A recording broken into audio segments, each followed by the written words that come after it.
Thank you to everyone who has joined us this evening. I am Réjeanne Aimey, President and Chair at Auspie. My tenure at Auspie began with the COVID-19 lockdown, and so I am focused on leading the pivot of Auspie's business to respond. As a membership-based organization that advocates for the success of engineering students, engineering graduates, and engineers in Ontario, Auspie actively engages industry, the federal and provincial governments, and the public through face-to-face meetings and in-person gatherings. Despite having to conduct most of our business remotely and amid many event cancellations, we have continued to do this work.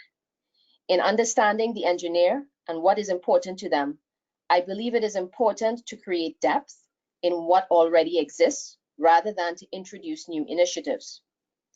In 2019, Auspie launched exchange hubs at some academic institutions across Ontario. The 5 hubs were launched at McMaster University, Queen's University, Ryerson University, University of Guelph, and University of Windsor. The intent is to provide the individual Auspie members with opportunities to collaborate on concerns relevant to engineering, regardless of career stage, in a multidisciplinary environment on initiatives specific to geographic sectors. In saying that, Auspie's exchange hubs organized this Understanding the Changing Employment Landscape panel event to help you offer valuable tips and strategies on how to secure the position you are looking for. Let's jump right into it. We have engineering managers and human resources personnel with us this evening. Marc Rodgers, Senior Bilingual Recruiter at GlaxoSmithKline. After 30 years in the newspaper industry, Marc made a career change 10 years ago to become a recruiter. His expertise is focused on the manufacturing production professions, which includes most facets of engineering. Marc is a bilingual recruiter currently working at GlaxoSmithKline, a global healthcare company. Thanks for joining us, Marc. You're welcome.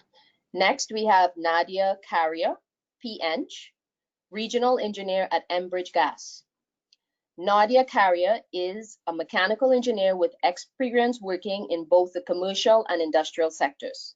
She spent most of her early career working on a multi-billion-dollar greenfield mining project in Canada, where she gained much of her industrial experience.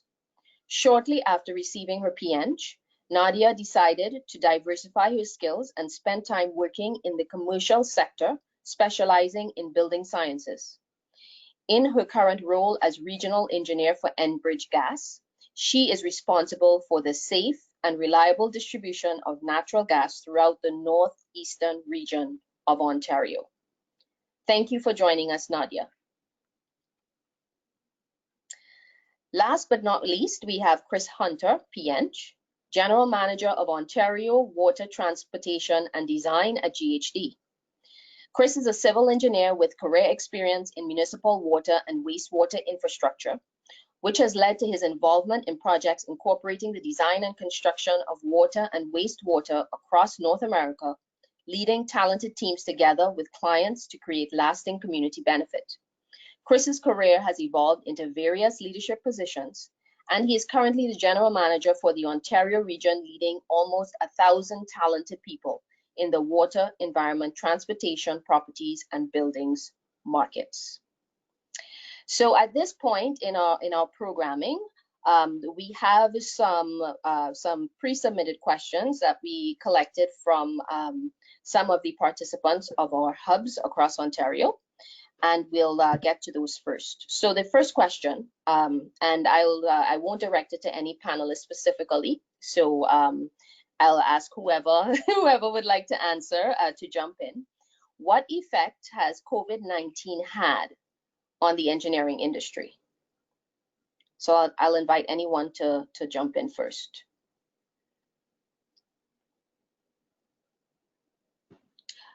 Chris, we can't hear you. Perfect. No.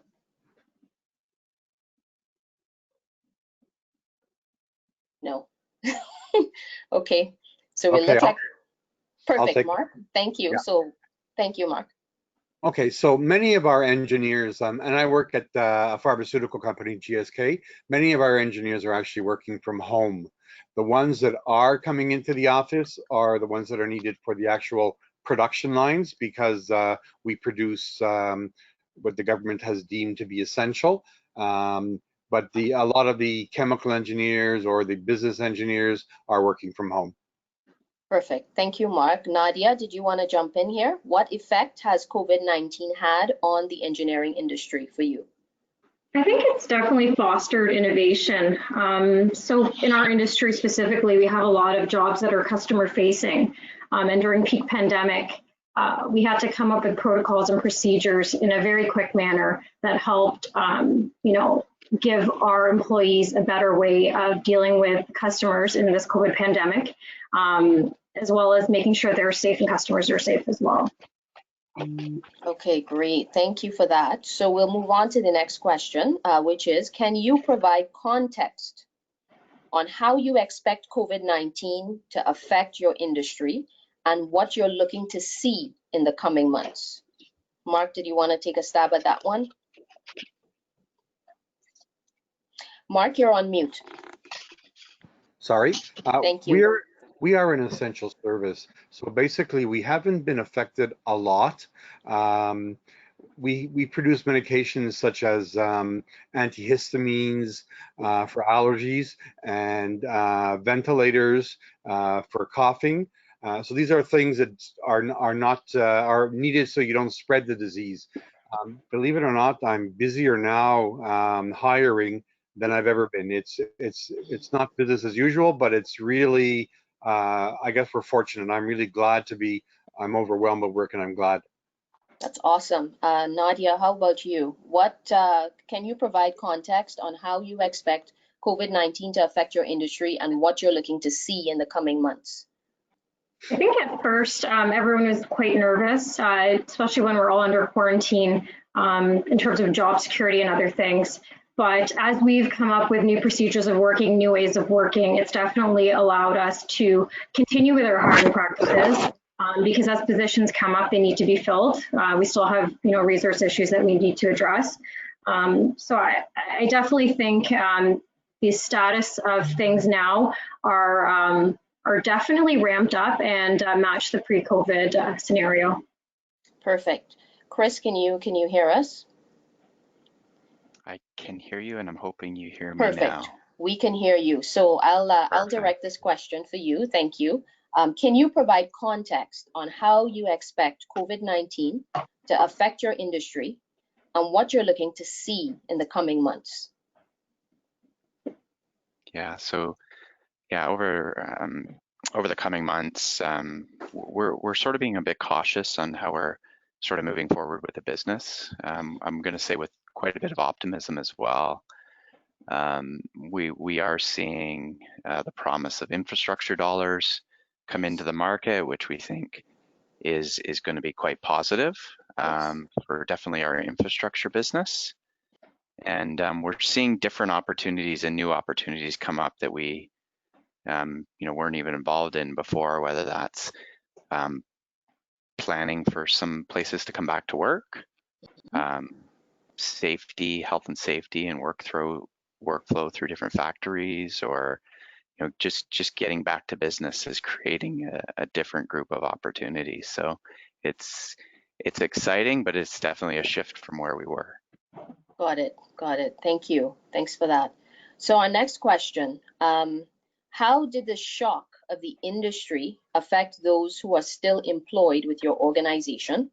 And how did you help them to remain employed or help them move forward? So I think this sort of touches on some of the answers that we've already gotten, but Marc, I'll go to you first. So would you like me to repeat the question, or are you good to go? Perfect. I'm good. Yeah, so we instantly gave the employees the option, well, not give it, we told them to start working at home. They all have laptops.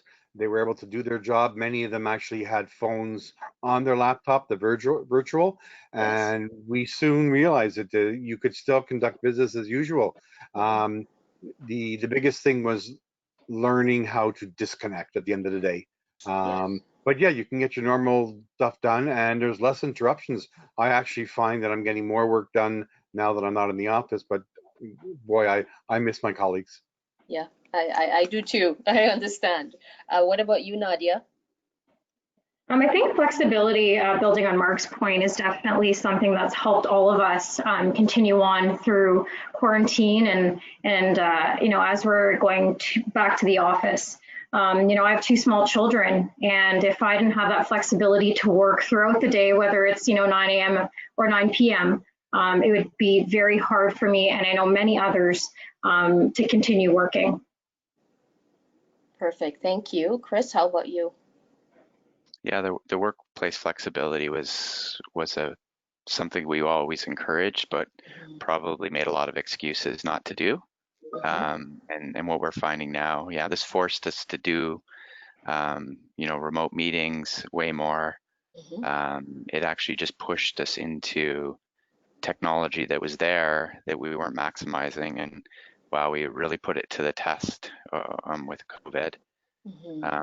Also to build on Nadia's point, that the fact that you can go to remote work and have flexible working hours too, because I think many of us were teachers as well while we were trying to coach our kids to get through grade 2 and grade 6, and finding out that maybe we might be better engineers than teachers. Yeah. Agreed. Okay, so we've been talking a lot about how jobs have changed during the pandemic, but one person would like to know, what did your company do to combat job loss, if there was any, and increase job security? Is that even possible in an environment like this? Marc, over to you.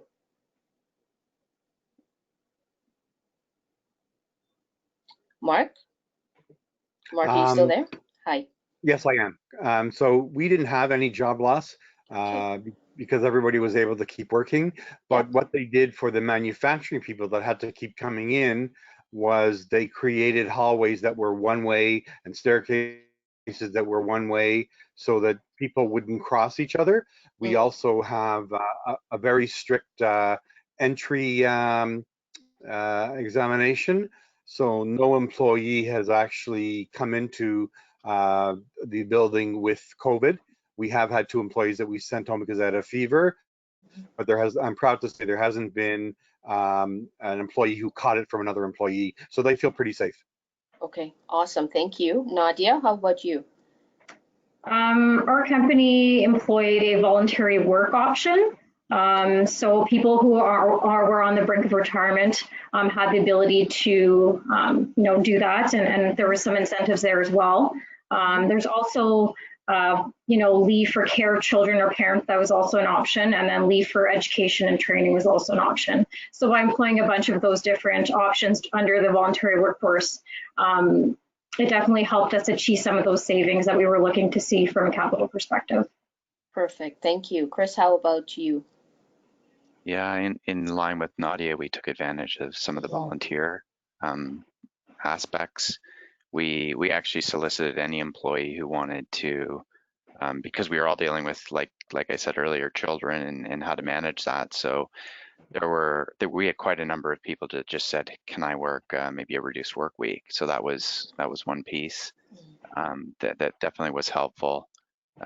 We actually had our entire senior cohort of our business sort of take a little bit of a salary reduction for a period of time.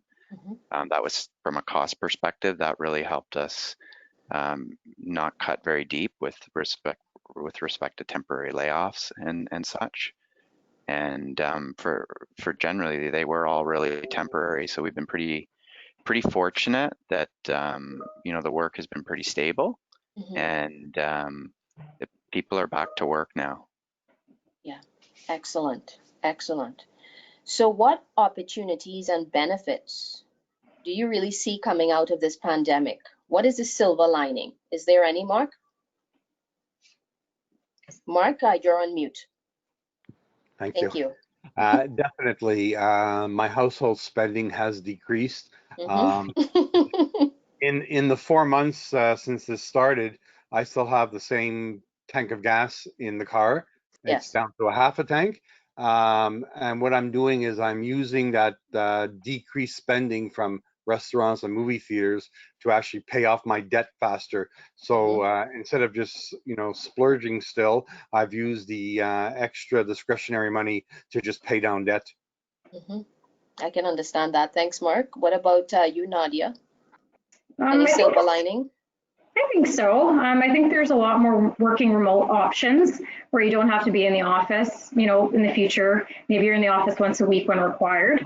And also in our industry, it's really helped make processes faster. So a lot of the times we would have, you know, paper signatures or, you know, a lot of paper pushing. Now everything's digital. We're doing digital signatures. It's really forcing people to use the technology that's out there to make processes more efficient. Excellent. Chris, how about GHD? Yeah, no, we've, you know, I think the future is going to look a little bit different. Definitely the work people coming into the office is going to reduce, and just from the leverage of technology, people have realized, because, you know, sometimes we're a little reluctant to jump on board, but the fact that we were forced to do it this time, you know, I think that's going to be really good. That work flexibility is good for men and women when it comes, and it actually really, if we talk about you know, inclusion, that levels the playing field a bit, and I'm quite optimistic about that part of it. I also see a lot of opportunities from the actual, you know, engineering consulting business, with a lot of opportunities that are coming up, not just in you know, the conventional stuff that we would do, designing facilities or buildings or roads or water, wastewater, but you know, some of these more unique aspects that are maybe, you know, COVID or the next future pandemic. How are we planning? Whether that's on the healthcare side, whether that's emergency planning, like these are all things that we, I think, as a society, are going to look at quite a bit differently moving forward. Yeah, that's a really good point. Thank you for that, Chris. Okay, so now we're on to a question that I think a lot of people are really interested in. What are some tips you can offer those who have lost their jobs and are looking for new ones? So Marc, we'll start off with you. I know you said you've been doing a lot more hiring now. But what are those tips you can maybe give to people who have lost their jobs, or people who maybe are still working and are looking for opportunities elsewhere? I think it's basically nowadays you can use these employment sites or search engines such as Indeed or LinkedIn to basically do the search for you. What I recommend is put in your profile, put what you're looking for. If you see it's not giving you a lot of garbage, then fine tune it to give you ads that are no longer than 3 days old. And the reason why I say 3 days is because if you leave it at infinity, you'll keep getting pages and pages and pages. Whereas I don't say make it 1 day old, because you may miss it on the first day. And I actually had that happen where I missed it on the first day, but thank goodness on the second day I caught it. So just keep looking for jobs. Now you have plenty of time, and there's no secret that looking for a job is a full-time job. Good point. Thanks, Marc. Nadia? Be patient, but be proactive. Kind of as Marc said, keep looking for jobs. Apply to opportunities even if you don't meet all the requirements. I found when I first started, I wanted to hit all 10 requirements, you know, 10 out of 10. But you may still be the best candidate, even if you meet 6 or 7 out of 10 requirements. So apply to as many jobs as you can. Tailor your resume for those jobs as well. Make sure the points in your resume highlight why you would be good for that position. Update your professional profile. People will Google you. You know, for my recent job opportunity at Enbridge, hiring manager came in and was asking me about conferences I attended in the past. I was a panelist for Women in Engineering. So obviously they Googled me before I showed up. So make sure that your professional profile is up to date. And also another tip, reach out to a headhunter. Even if there's opportunities that may not entice you right away, it'll give you the opportunity to practice your interview skills and practice that process of applying for jobs. So, yeah. Perfect, great advice. Thank you. Chris, how about you? Yeah, wonderful advice. I would typically look for, that customization. That's something personal, something's very specific to the role, showing that someone's put in some effort to understand the organization. Make sure you're going somewhere that's the right fit as well for you and what you're looking for. That it has the flexibility that you want and need. Yes. Something that you love to do. Yeah. I think that's really important, because we don't want to go to jobs that we really don't feel good about every day. So make sure you have the passion and passion, patience, and be resilient. Don't understand that you might do something as a stepping stone for yourself, but be ready to change and adapt to these changing conditions. And I think COVID is only one of the examples that we all have to live through. Yeah, agreed. Great advice, Chris. Thank you. Next question. Was there a need to change your recruitment process due to COVID? How has the pandemic changed what the hiring process would look like going forward? Marc? Yes, so basically my own personal recruiting, most of it was done by phone anyway as the first step. But what I'm doing with the hiring managers is, now that they can't do face-to-face, they're doing the audio visual, so the different softwares such as Teams or WebEx, but it's all done virtual right now. Okay, great, thank you. Nadia, how about your organization? Funny enough, actually, we did, I hired an engineering intern back in, I believe it was January, and he was to start in May. So the interview was virtual because he was in Kingston, I'm in North Bay. And then we had to do onboarding virtually as well and training virtually. So I thought it was going to be more of a challenge, to be honest, but going through it now, we have a lot of touch base meetings that, we work on. Instead of maybe a 1-day-a-week touch base, we do 3 days a week. But the training and onboarding, it's been much better than I expected, for sure, from a virtual standpoint. Okay, awesome. Thank you. Chris, how about you? Yeah, very, very similar approaches. We went with the virtual interviews, the virtual onboarding, the virtual mentoring and coaching and integrating people with the team. So it's really, I'm going to say that's probably one of the biggest challenges that I worry about, that we get new people that are coming into the organization and they're stranded. There's not the ping pong or the lunch or the walks around, the office just to connect with people in different ways. So I think anybody looking at a new job and getting involved should also be looking at different ways to connect with people. Okay, great. Thank you, Chris. So we're going to do one more pre-submitted question, and then we'll just go to the audience and see if they have any questions before we resume. So final question before we go to the audience. Are there any skill sets one should gain during COVID-19 lockdown that can help individuals obtain some more job security? So I guess this is a very interesting question. Marc, what are your thoughts on it?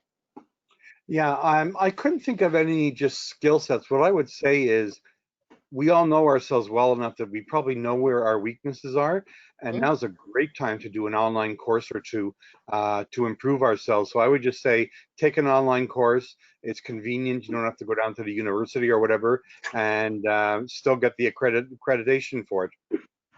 Okay, thank you, Marc. Nadia, anything specific you can think of? I have a pretty simple one. I think effective communication, especially since we're communicating via email, video conference, phone, nothing's face-to-face anymore, so you don't have that same comfort. So getting better at communicating in a virtual format using technology will definitely help you with your job security and finding jobs. That's a really good one. Thanks, Nadia. Chris, what about you?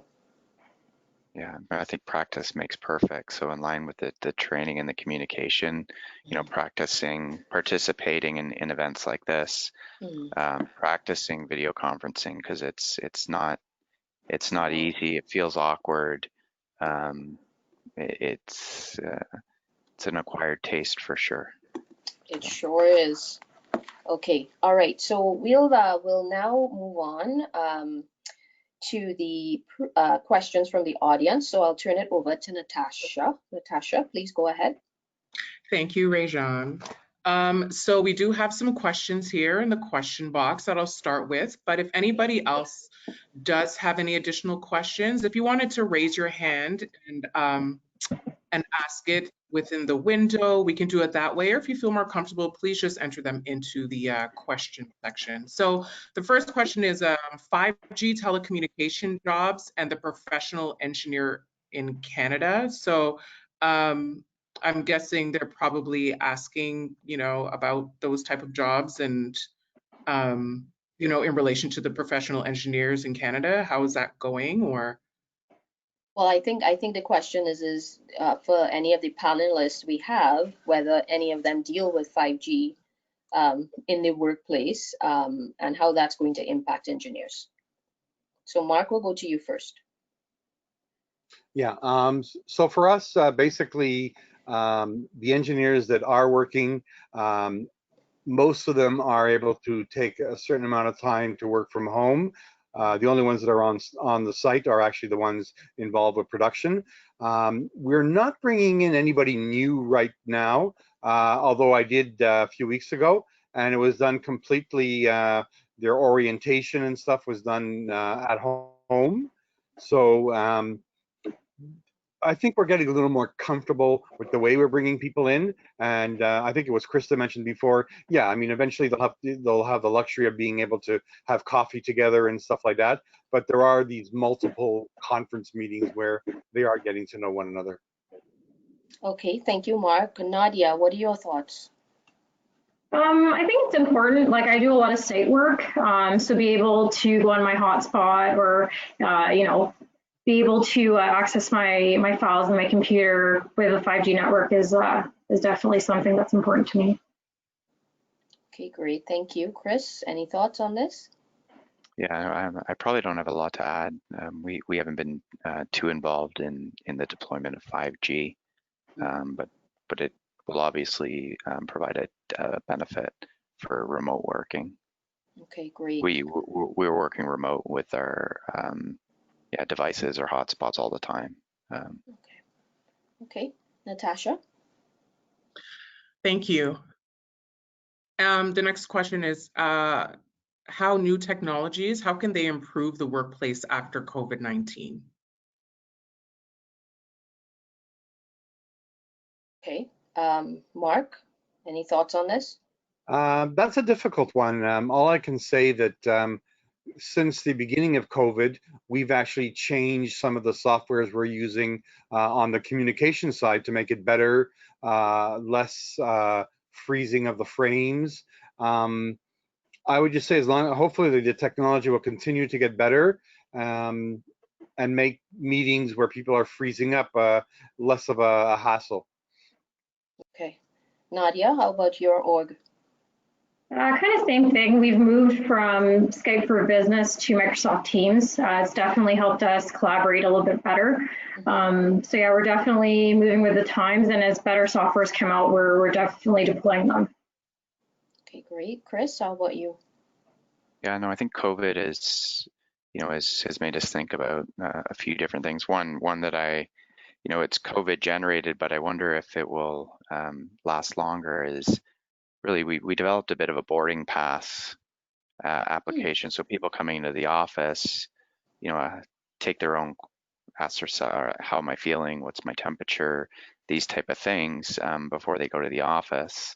But we also deployed that in the field, and the purpose was, not only to reduce sick people coming to the office necessarily before they get there, but in the event that we do have an issue, you have a way to contact trace. You actually know where the people have been, and it's a bit of a soft contact tracing app. And from a safety perspective, I was thinking this is actually a great way, if someone's injured, hurt, didn't come home, how you could be able to understand where they are very quickly and be able to help.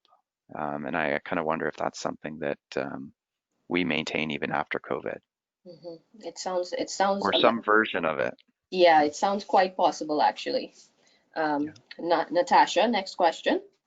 Yeah, I believe we touched on this a little bit, but how was hiring during this pandemic? How is that going, especially regarding engineers who are seeking those related jobs?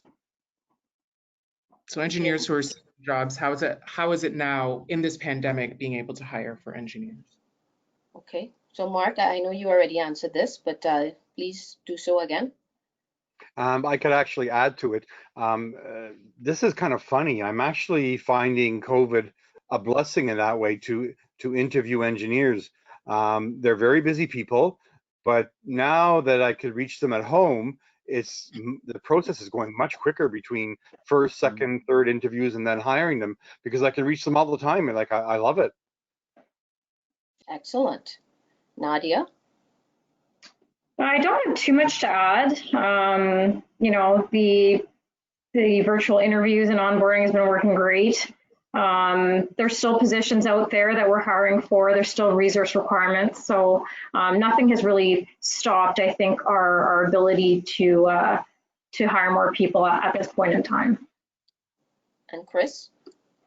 Yeah, I think we experienced a bit of a slowdown, obviously initially, a little bit of uncertainty. So I think everybody probably was in a similar boat, actually starting to see the hiring accelerating. So it's, just a bit of a positive outlook there that, I think we've honed the skills on the remote hiring, and it seems to be accelerating, and it's probably at pace or in line with, the lifting of some of the restrictions that we have in the government as well. And hopefully it stays that way. Hopefully, yes. Natasha, next question. Yeah, so if there's anything you wanted to add to this as well, but as far as compared to last year, do you have less or new hires during this period as far as COVID impacting the recruitment activities? I know that Marc has said that you would have a little bit more, but if there's anything else that somebody wanted to add. Yeah, I would definitely say that, and I scratch my head, we're hiring more this year than we did last year. Naadia? I think some of the approval processes are maybe slightly more lengthy now in terms of adding resources, but the need for them is still there, and we are still hiring, I think, at the same rate as we would last year. Okay, and Chris?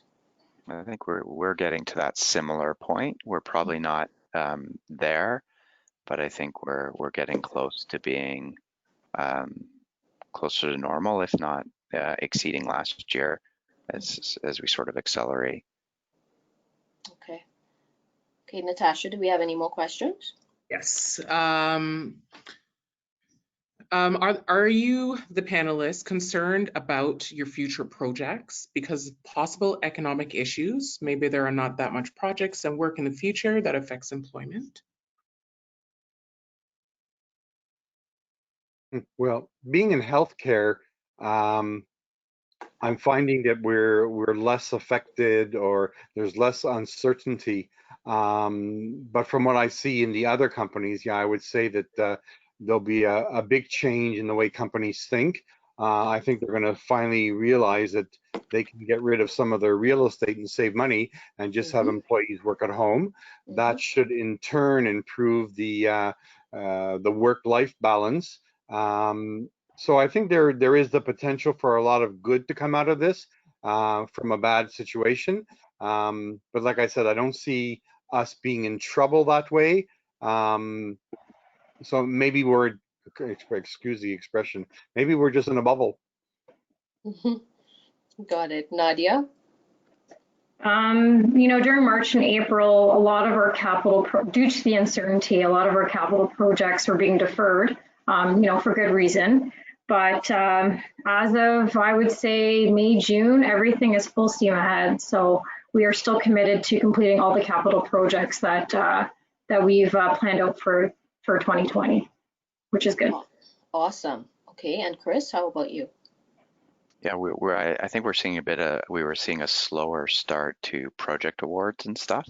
Yeah. Sort of probably reflective of what Nadia was suggesting. There was a lot of people put pause on projects, but they're coming out at an accelerated pace now, so that they are moving, and I'm quite optimistic.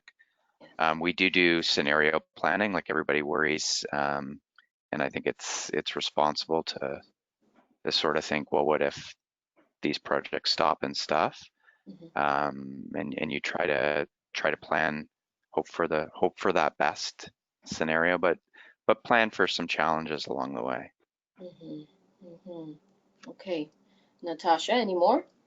Yeah, we do have a couple more. Okay. So are you guys discussing how AI can be brought into this industry? That's interesting. Marc? I'm sorry, forgive my ignorance. AI, what does that stand for? Artificial intelligence. Oh, no, I don't think we've really talked about it, or not at my level anyway. Okay, Nadia, how about you? Not currently, but of course, there's always opportunity to employ AI in many of our, analysis softwares and other things that we use to determine how we're going to, design our systems. Perfect. And Chris? Yeah, from a design perspective, we're looking to leverage AI, iterative design models and such as much as we can. So we're kind of on an accelerated pace, just looking at efficiencies, increased quality, just by leveraging technology. And I think that's the pace we're going to have to keep, and it's really cool stuff too, like the where we've come in 10 years on technology, whether it's AI, whether it's some of these iterative design models. It's truly amazing. Agreed. Okay, Natasha, over to you. Yeah. So how do you know if the company is the right fit? Because of the pandemic, everything is virtual. So how do you get the feel of the company? That's a really good question, Marc. Yeah, there are several ways, but just to keep the list small, a lot of my candidates are actually asking me, okay, you've been there for 6 years, what do you like about the company? So they're kind of interviewing me to get my feel on it. Also, I encourage people to use Glassdoor. I know that when I was in the days when I used to look for a job, Glassdoor gives you a pretty good impression about what the company's about, and especially from employees who left. Do they still think highly of the company? So I would say doing your research and also talking to maybe anybody you know who used to work there or does work there. So use your networking to help you out to hear what they've heard about this company. Perfect. Nadia? I agree. There's a lot of information out there that you can search to kind of get a feel of what the company is about. Another thing I think is highly important is engagement. So, if your manager is engaging you and if you're engaging your employees, that'll help you get through points in time where you may not have much communication with anybody for a few days. So I think constant engagement is really important at this time. Excellent. Chris? Yeah, come to the interview with a list of questions that are important to you, and ask them. And I find that put the company on the spot. You're interviewing them as much as they're interviewing you, and I think that's a really good point, and something that I actually appreciate when people come with a list of questions. They've done some homework. Obviously, if you have friends or family in an organization, that's definitely a good way to check, or take advantage of a professional organization like this, where there's quite a broad network, and you might actually be able to reach out in another way. Good advice. Natasha? Yes. So another one is jobs are a little different from courses. How is it possible to enter the job without difficulty? You know that we have less interaction with experienced staff. They know it's hard to put many seniors, sorry, I know it is hard, to many seniors to put more time to transfer their experiences to new hired people virtually compared with pre-pandemic period. So how is it possible to enter the job, I guess, the job market without that difficulty? I haven't been experiencing that actually, and I've actually worked with some of my colleagues in the States when they've had a problem um, moving up the ladder in their knowledge.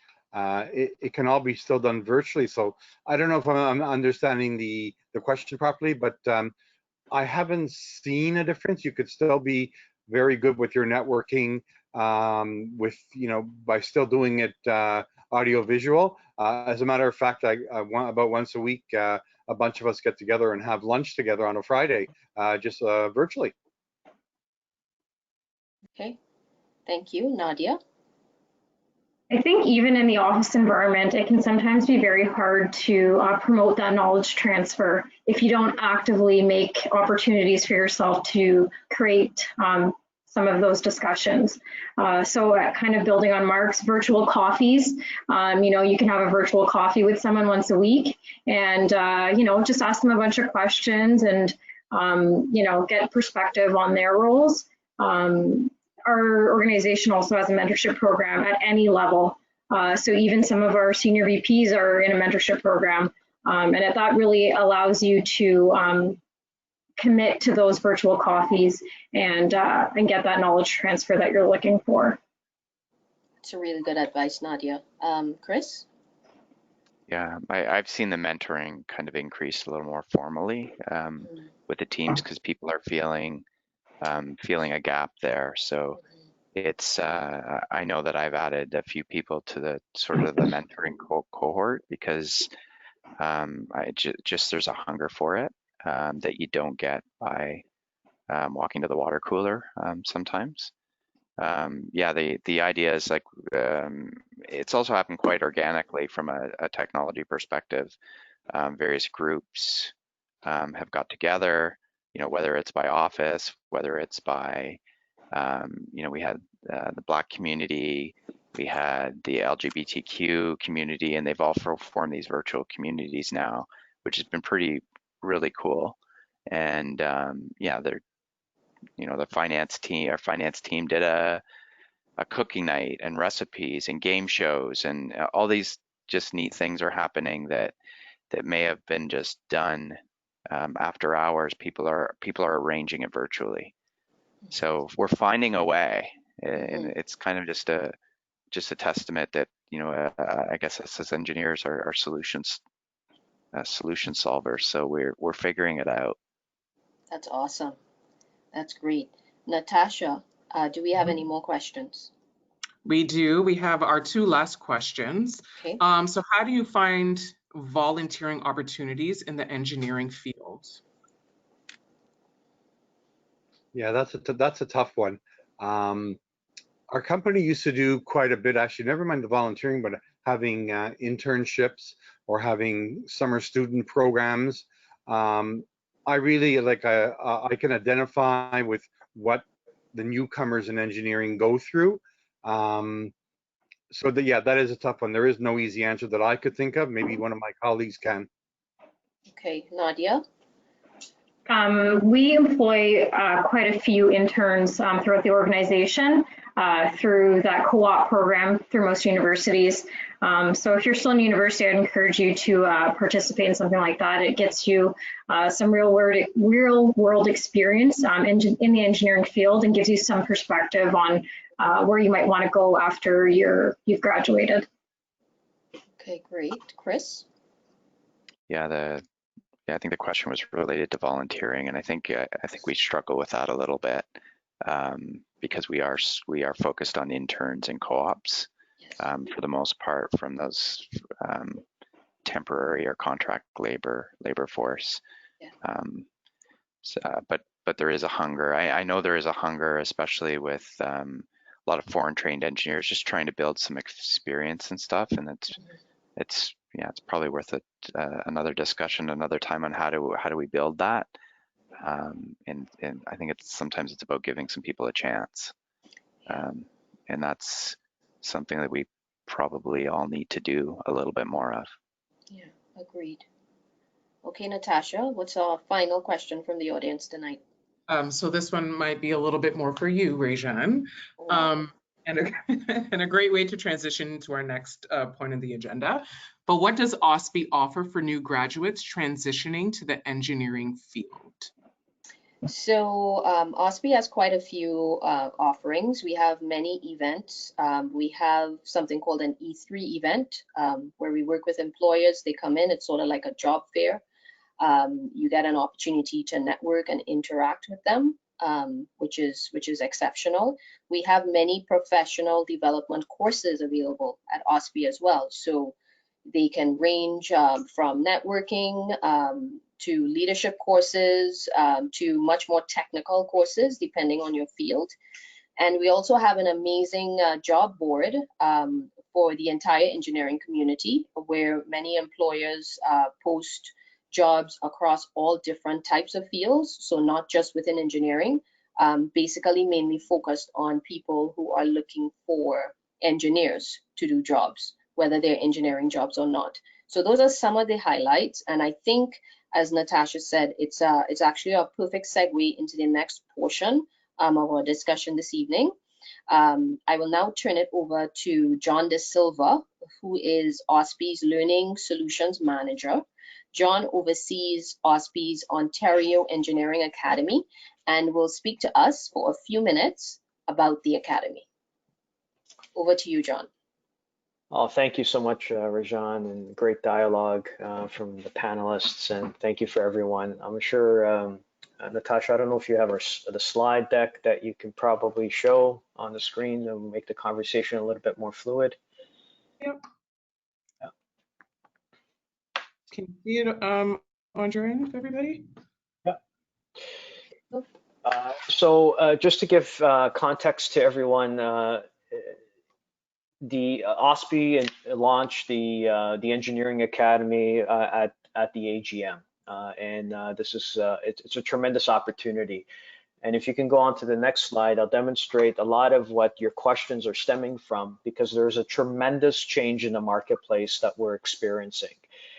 Some of you have talked about the impact of technology, the impact of what Covet has done, but always keep one thing in mind. Covet there's a cause and effect component based on significant trends in the marketplace globally that happens in many, many countries. And the number one concern now is, it's not that when Covet is done, is when is the next pandemic and the impact of businesses.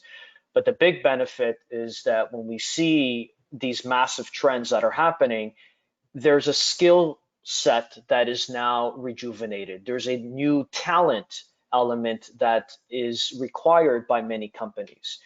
And some of my panelists have even expressed it. You know, it has changed the way that we work. It has the future of work that is different. What Covet has done is amplified the trends that you currently see on that slide. So more and more digital aspects, more and more of a unity element, and of course, the tremendous impacts that we have on urbanization, globalization, and climate change.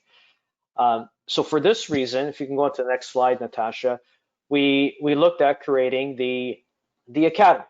And the Academy is a center of excellence. It's a hub that really looks at bridging skills gap, bridging gaps in talent, because each one of us has a specific area of improvement.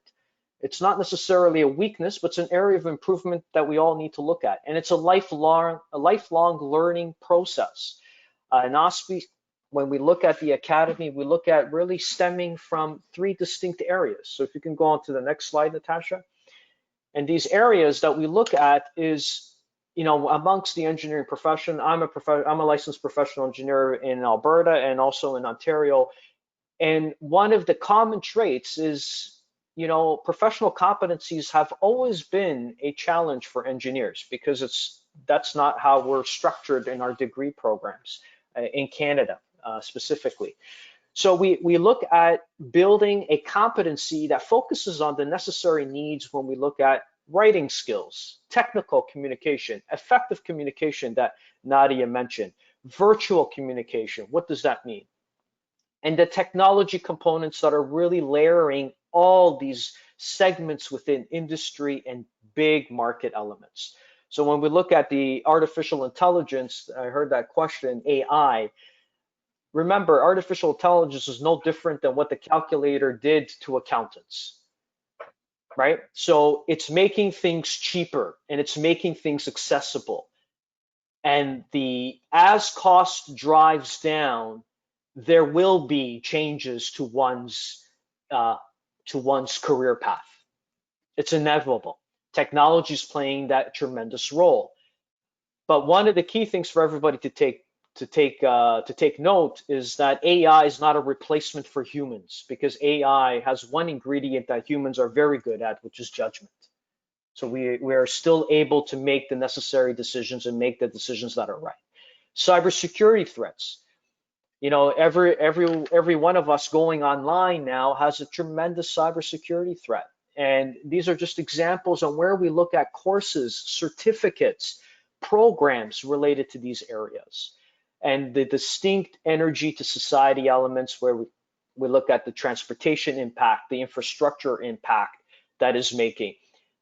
They require skill sets that today, one can argue that the current Canadian academic system is not providing. And the other key thing is skill sets that industry now is a mandatory core component in order for them to continue on growing their business. You take any type of organization and they can really look at the distinct skill sets that are really looking at. The Academy is here to help you through that journey. And an example of that, if you can go on to the next slide, Natasha, is that we have created a very intensive course programming offering for the fall and winter aspect. These are courses that we have identified that are gaps within any spectrum of one's career to strengthen your competency in many areas. These courses are adaptive in terms of very short durations. They're all instructor-led by industry experts. And these industry experts are previous CEOs of companies, previous CFOs of companies, experts in communicating with excellence from different competencies, even from a global experience as well. And for some of the questions that people were asking is, what type of help do I need from my search or job search element? We also offer intensive career workshops to transition yourself from, for example, a new grad into industry, for strengthening your resume skills, for strengthening your interview skills, and also your social media presence. So we do definitely provide you with the tools and the need on those workshops. And for those who were asking questions about professional engineering, what does that mean? How can I obtain it? What is the impact? We also offer a lot of Journey to P.Eng workshops. So we shepherd you at the Academy through your first day where you say, how do I go about getting my P.Eng? And we will coach you and mentor you through workshops from experience record, because there's a submission of all your records. And so it's an application to Professional Engineers of Ontario, all over to your preparatory exams, and even based on PEO's assessment of your technical examinations that you may be challenged. So once again, the Academy is there for your use. It's by the members, for the members, in order to support your lifelong learning experience. Over to the next slide, Natasha. So thank you so much, and enjoy everyone's evening. And thank you, Réjeanne, and all the panelists for welcoming on tonight's session. Thanks so much, John, for telling us about the Academy. I can safely say I think everyone in the audience really appreciated your presentation. And We would be happy to help anyone. If they have any further questions, please reach out to us anytime and we can put you onto the Academy. So in terms of this evening's event, we are actually at the end. I want to thank all of our panelists for helping us coming out today to answer all of these questions. I'm hoping that those in the audience, that you received much value from this session, and we look forward to communicating with you in the future. I just wanted to summarize a little bit. We did get some very good nuggets from our panelists regarding the career situation currently in Ontario. And one of the things that we've learned is that the industry has not necessarily been impacted as severely as one would think. We do have a lot of promise in terms of future dollars flowing to some organizations for work coming up. We do, in terms of some career advice, we did get some good nuggets, ranging from looking for jobs on websites such as Indeed that are less than 3 days old, being patient but resilient, applying to jobs even if you don't necessarily meet all the requirements, while you tailor your resumes, to those jobs as well. Putting that little extra effort in is definitely going to pay off in the end. We have interview the interviewer to really learn as much as you can about these different companies, using platforms such as Glassdoor, which gives you feedback from people who have worked at some of these companies before, can give you some insight. Keeping your professional profiles updated through social media. So whether that be LinkedIn, even on sites such as Twitter as well, would be very effective. Reaching out to headhunters to help practice your interview skills, especially through a virtual platform, given what we've been forced to endure due to COVID-19. And in terms of, how do you best use your time now if you are not necessarily working? You can develop effective communication skills and practice your video conferencing skills as well. So those are just some of the notes that I made based on the discussion that we had so far tonight. Okay, so I just wanted to remind everyone that we do have a webinar coming up tomorrow. It's on autism, neurodiversity, and inclusivity in the workforce. This webinar will help develop your understanding of autism, neurodiversity, and how organizations such as Specialisterne Canada works to create a more inclusive labor market in Canada for engineers. Please visit Auspie's event page for additional details. Again, thank you all for joining us and have a wonderful evening. Thank you. Thank you.